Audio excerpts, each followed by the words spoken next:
Wow, Mrs. Nichols, I really like that story, especially the part about where they got to live happily ever after. All right, so now that we have read Cinderella, let's talk about the setting. What does setting mean?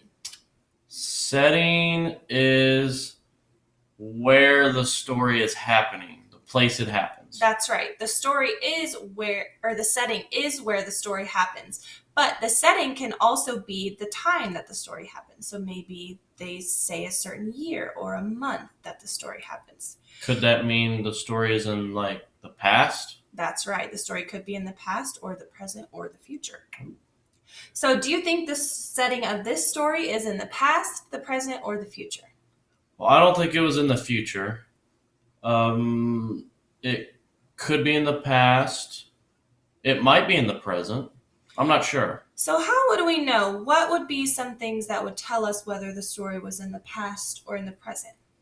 Um, well, if it was in the past, you'd probably see a lot of old stuff, and you probably wouldn't see things like we have today, like cars.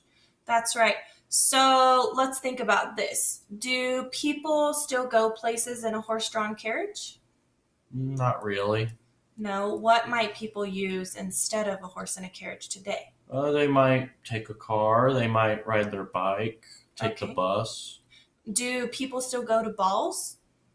I don't know what that is. A ball is kind of like a really fancy dance. Oh, yeah, people do that, but they don't call it that anymore. They call it a dance or a party. Right. So let me ask you again. Do you think the story of Cinderella is set in the past or the present? Probably the past. That's right. The story is set in the past.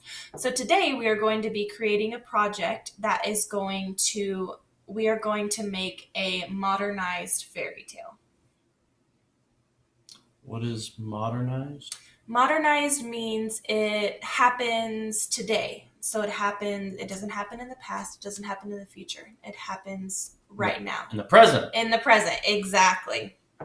So, we are going to be creating a modern fairy tale on Storyjumper.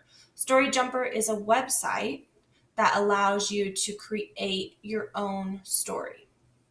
Okay. So like will I get to like write the book and make the pictures and Yes, you will be getting to create the story yourself, so you'll be getting to write the story, and you will also be able to find pictures that you can add to your story on Storyjumper. ooh, can I make my own pictures? You can make your own pictures. You also have the option to draw pictures, and we can upload them, and you will be able to use those pictures for your story.